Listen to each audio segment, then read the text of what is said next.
ছুটির পরে আমি একটা খেলা খেলবো এটুকু বলে যাচ্ছি। এই নিয়ে এত এত টেনশন, তো এই টেনশন তো এই সামনে কুরবানি কী হবে না হবে, আমি একটা খেলা খেলবো। এখন কিচ্ছু করার নেই, সময় স্বল্প। কোর্ট একটা অর্ডার, আমার গাড়িতে অর্ডার কপিও আছে। 1950 সালের আইন ছিল, 2018-তে একটা মামলা হয়েছিল, তার বেসিসে যে গাইডলাইন দিচ্ছে, যেটা আইন আছে আইনের বাইরে আমি যেতে পারবো না, সেটাকে মান্যতা দিয়ে চলবেন। তবে একটা কথা আমি জোর গলায় বলে যেতে পারি, আপনি আপনার কুরবানির পশু নিয়ে আসছেন, না চাষ করবেন বাড়িতে, না দুধ দুইবেন নিয়ে আসছেন, পুলিশ সেটা আপনাকে আটকাতে পারে না। আইন হয়েছে জবাহ করা যাবে না, বলি দেওয়া যাবে না, মাথায় থাকবে তো এটা। যতক্ষণ আপনি জবাহ বলি করছেন, কারো ক্ষমতা নেই সেটাকে আপনাকে আটকানোর। বুঝতে পারছেন কি বলছি? এটুকু মাথায় রেখে দিন। তবে একটুকু কথা, বিতর্কে জড়ানোর প্রয়োজন নাই। বিতর্ক করতে চাইছে। এখন প্রশ্ন করা দরকার শুভেন্দুবাবুকে, মুখ্যমন্ত্রীকে, যে বলুন তৃণমূলের আমলে যে পঞ্চায়েতের মেম্বার থেকে, প্রধান থেকে, সমিতি থেকে, জেলা পরিষদের যারা আছে, ওদের বিরুদ্ধে কবে কমিশন বসাবেন, চোরগুলোকে কবে জেলের মধ্যে ঢুকাবেন। তার পরিবর্তে কি করাচ্ছে সেটা না প্রশ্ন ওঠে। কারণ ওনার পুরাতন একটা ভাব আছে, জানেন তো, পুরাতন প্রেম বলে মাঝে মধ্যে চেগে ওঠে।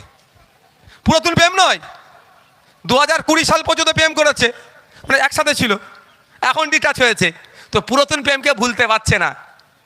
ওই জন্য তো দুর্নীতিগ্রস্তগুলোকে জেলে ঢুকানোর দরকার। তার পরিবর্তে এখন এই নিয়ে আপনাকে মজিয়ে রাখতে চাইছে। প্রশ্ন করা এখন দরকার যে কবে শিক্ষক নিয়োগ হবে স্কুলে, কবে এই আমাদের দেখছিলাম একটা হসপিটালে রাজ্যের এক মন্ত্রী মহাশয়া গিয়ে চিৎকার চেঁচামেচি করছে, এইটা নয় কেন, সেইটা নয় কেন, হ্যান কেন না কেন, খুব ভালো কথা। কিন্তু সুইপার যারা, এই পরিষ্কার যারা করবে, প্রায় 40% শূন্য পদ আছে। পরিষ্কার করার লোক লাগবে তো, তবেই তো পরিষ্কার হবে। এই যে আমি এখানে এসে বক্তব্য দিচ্ছি, এটা যদি না আমার লোক থাকতো তৈরি করার, তাহলে এইগুলো থাকতো কি, মাইক থাকতো, তাহলে আমাকে সে এমনি খালি মুখে বলতে হতো। তো সুইপারই তো পরিষ্কার করবে, 40% এখন সুইপার শূন্য পদ আছে। তাহলে ওনার উচিত ছিল হসপিটালে গিয়ে ওই ডায়লগ বিনিময়ের সাথে সাথে ঘোষণা করে দেওয়া যে আগামী 3 মাসের মধ্যে যত শূন্য পদে সব পূরণ হয়ে যাবে। এই প্রশ্নটা করার সুযোগ দিচ্ছে না, আপনাকে এখানে মজিয়ে রেখে দিয়েছে। প্রশ্ন করতে হবে ফেক এসটি এসসি সার্টিফিকেট কবে বাতিল করবেন। প্রকৃত যারা এসসি, দলিত হিন্দু যারা, তাদেরকে বাদ দিয়ে নকল দলিত হিন্দু সেজে প্রকৃত দলিতদের অধিকার কেড়ে নিচ্ছে চাকরিতে, উচ্চশিক্ষায়, সংরক্ষণে। প্রশ্ন করা তো দরকার এখন, সেটা তো বলা দরকার। ওনার ঘোষণা দেওয়া সব বাতিল, নতুন করে হবে, কিন্তু সেটা খুঁজে পাওয়া যাচ্ছে না। তো আমাদেরকে ভুললে চলবে না, রুজি রুটির লড়াই আমাদের বাঁচাতে হবে। মানুষের অধিকার, সকালবেলা উঠে কেউ মন্দিরে যাবে, কেউ মসজিদে যাবে, কেউ কর্মসংস্থানের দিকে এগোবে, তার ব্যাপার। কিন্তু দিনের শেষে যেন তার পেটটা, মেহনত যেটা করছে, যেন যা ইনকাম করছে পেটে যেন ভাতটা আসে, খালি পেটে না ঘুমায়, সেটা আইএসএফ বামপন্থীরা দেখবে। এই জন্যই তৃণমূল বিজেপির সাথে আইএসএফ বামপন্থীদের এইটা পার্থক্য। আমি আর বক্তব্য দীর্ঘায়িত করব না। আপনারা আগে মায়েদেরকে দেখে নিন। কি গো, মায়েদের যদি কারো কিছু বলার থাকে, অভিযোগ থাকে, সামনে 4টে চেয়ার বিছিয়ে দাও, দেবে না বাচ্চা, পাউরা একটু পিছিয়ে যাও। কেউ আমার কাছে কেউ ভিড় করবেন না, প্রচণ্ড গরম হচ্ছে। কারো যদি কিছু বলার থাকে মায়েরা সামনে আসবেন, আপনারা এখন এখানেই রাখো, এসে আপনারা বলবেন। ওইদিকে চেয়ার দাও, সামনে 4টে চেয়ার দাও। তারপরে বাবুরা, ভাইরা, দাদারা, কারো কিছু কি একটু শুনেন, এক মিনিট দাঁড়ান। সাজেশনও দিতে পারেন, আপনার একটা রাস্তা খারাপ, এই হয়েছে সেই হয়েছে, খালে সংস্কার করতে হবে, যা মনে আছে আপনারা বলতে পারেন। তৎক্ষণিক তৎক্ষণিক আমার যদি ক্ষমতা থাকে সমাধান করবো, নাহলে দপ্তরে মন্ত্রীকে বলবো এই রাস্তাটা ঠিক করতে হবে, এই খালটা সংস্কার করতে হবে, এই ব্রিজটা দুর্বল হয়ে গেছে। মানে আপনাদের যা সমস্যা আছে বিধায়ককে বলবেন, বিধায়ক যে মন্ত্রীকে জানাবে, বিধানসভায় জানাবে। মন্ত্রী বা বিধানসভার কাজ কী হবে, নোট ডাউন করে ওটাকে সমাধান করা। সুতরাং যারা যে কোনো ধরনের সাজেশন, অভাব, অভিযোগ আপনারা বলতে পারেন আমাকে নির্দ্বিধায়। তোমরা এখান থেকে একটু পিছিয়ে আসো। আর একটা কথা বলে যাই, দাঁড়াও, আর একটা কথা বলে দিই। আগে তো তৃণমূলের চাপ খুব ভাঙড়ে ছিল লাস্ট 5 বছর, এবারে তৃণমূলের আর খুঁজে পাওয়া যাচ্ছে না মার্কেটে। আমার পার্টির ছেলেদের যদি কারো ডানা গজিয়ে যায়, সেটাও জানাবেন, ও ডানা আমরা ছেটে দেবো, কোনো তোলাবাজি, হিংসা কাউকে করতে দেবো না। অন ক্যামেরা বলে যাচ্ছি, সাধারণ মানুষকে বলে যাচ্ছি, আপনারা যদি বুঝতে পারেন যে আমার পার্টির ছেলেরা অনৈতিক কাজের সাথে যুক্ত হচ্ছে, আপনাদের কাজ কি হবে? আমার নাম্বার তো ছেড়ে দিচ্ছি না, আপনি জানেন তো।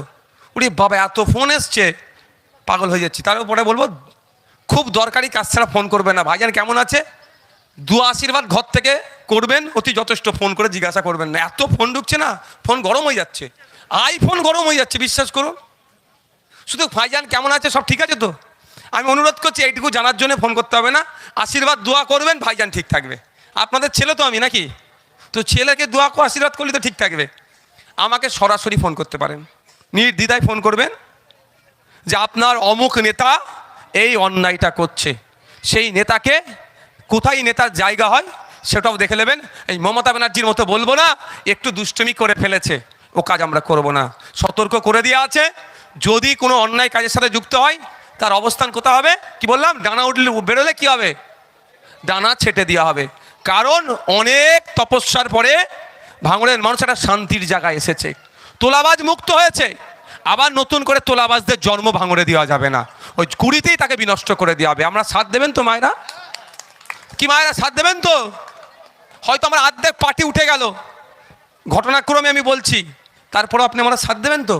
এইটুকু কথা দিয়ে যাচ্ছি, যদি পার্টি উঠে যায় তুলে দেব, কিন্তু যে কথা বলে রাজনীতি করতে এসেছি, কথা দিয়েছিলাম যে 3,30,00,000 টাকার মধ্যে যতটুকু কাজ বাকি থাকবে ঘর থেকে এনে দেবো।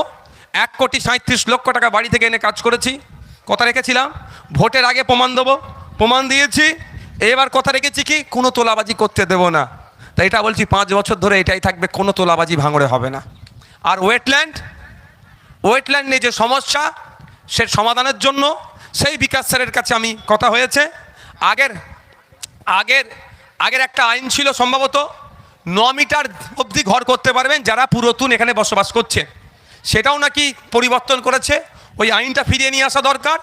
এবং যেগুলো বাস্তু জমি, যেগুলো বাগান বাড়ি, সেইগুলোকে ওনাকে ওয়েটল্যান্ডের মধ্যে ঢুকিয়ে দিয়েছে, ওটাকে বার করে দেওয়া দরকার। এই লড়াইটা মেওতা 1 মেওতা 2 বামনঘাটার মানুষের জন্য। আমি বিধায়ক হয়ে বলছি, সামনের সারিতে দাঁড়িয়ে কি ওয়েটল্যান্ড বলে মিটার দিচ্ছে না, শুধু তাই নয়, আপনি একটা বাড়িতে টয়লেট করতে যাবেন সেটাও বন্ধ করে দিচ্ছে।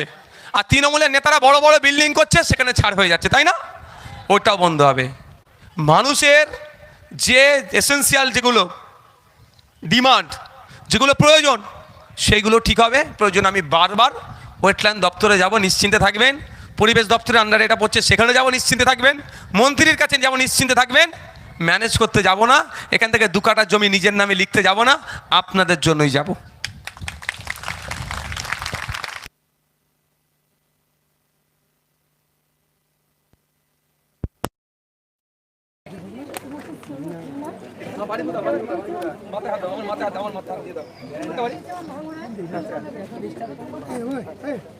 ও সারা কই কই কই শুনছো শুনছো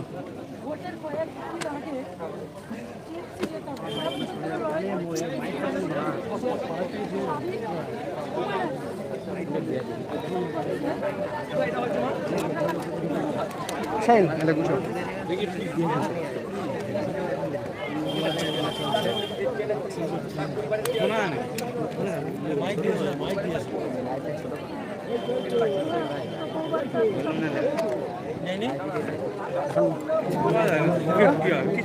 কথা না কথা বলবে সবসময় মাইক ঘুরবে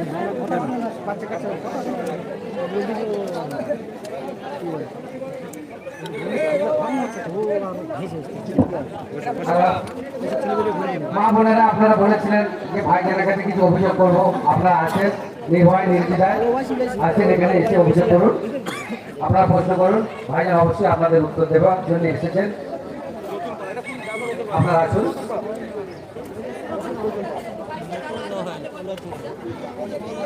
যাদের যাদের অভিযোগ আছে, মা বোনেদের ও ভাইদের, আসেন আপনারা, এসে আপনারা অভিযোগ করুন।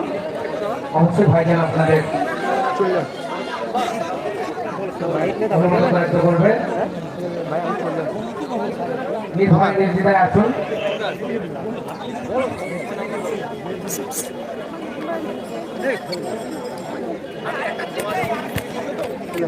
ক্যামেরা ব্যাগে রাখ, ক্যামেরা ব্যাগে রাখ।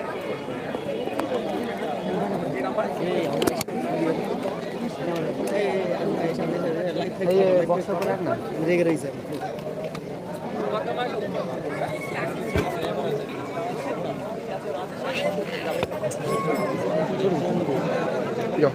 আশিকুল খুলে দে তার